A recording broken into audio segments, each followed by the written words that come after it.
ክብራትና ክብራል እንደምን ቆያችሁን? ይህ ኢሲኤን ቴሌቪዥን ነው። ለሰዓቱ መርጠን ያዘጋጀነውን መረጃ ይዘላችሁ ቀርበናል። አብራችሁን ቆዩ። ለእንጦጦ ሐመርኖ ቅድስት ኪዳነ ምሕረት አንድነት ገዳም ለመነኮሳት ማረፊያ ህንጻ ግንባታ ፕሮጀክት ገቢ ማሰባሰቢያ ሊካሄድ ነው። ለእንጦጦ ሐመርኖ ቅድስት ኪዳነ ምሕረት አንድነት ገዳም የመነኮሳት ማረፊያ የባለ ሁለት ቤዝመንትና ባለ 5 ወለል ህንጻዎች ግንባታ ፕሮጀክት የገቢ ማሰባሰቢያ ሊካሄድ መሆኑን የገዳሙ አባቶች መጋቢት 2 ቀን 2018 ዓ.ም በሰጡት ጋዜጣዊ መግለጫ ላይ አስታውቀዋል።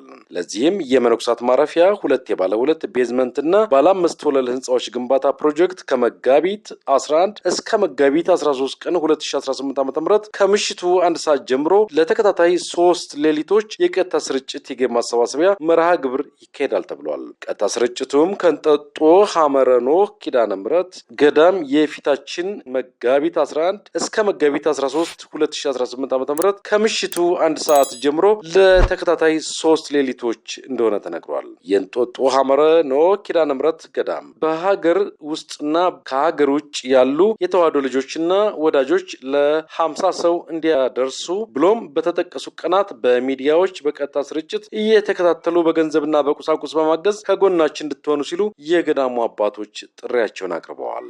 በመግለጫው እንደተጠቆመው የቀጥታ ስርጭት የገቢ ማሰባሰቢያ መርሃ ግብር ማዘጋጀት ያስፈለገበት ምክንያት ገዳሟ 1200 ካሬ ላይ ያረፈ ባለ 2 ቤዝመንትና ባለ 6 ወለል ሁለገብ ህንጻ እየገነባች በመሆን ነው። እንዲሁም ይህ ህንጻ 640 ሚሊዮን ብር የሚጨርስ ስለሆነ እስካሁን 135 ሚሊዮን ብር ከአውደ ምህረትና ከበጎ አድራጊ ግለሰቦች ተሰብስበዋል። ይህም ማለት 20% ስራው ተሰርቶ በገንዘብ እጥረት በመቆሙ ነው ተብሏል። ህንጻውን ለመገንባት ያስፈለገበት ምክንያትም የክርስትና ማጥመቂያ አዳራሽ ለምዕመናን አገልግሎት የሚሰጥ፣ ለሰርግ፣ ለስብሰባ፣ ለልዩ ልዩ ተግባራት የሚውል አዳራሽ፣ ለአባቶች ማረፊያ፣ ለገዳሙ ለልዩ ልዩ ጽህፈት ቤቶች በተጨማሪ ለፉካና መሰል ጉዳዮች እንደሆነ ተገልጿል። እንጦጦ ሐመርኖ ኪዳነ ምሕረት ገዳም በአዲስ አበባ ሀገረ ስብከት ስር ከሚገኙ ጥንታውያንና ታሪካዊያን ገዳማት አንዷ እና ዋነኛዋ ስትሆን ከ140 በላይ አገልጋዮች ዓመቱ ሙሉ ያለ እረፍት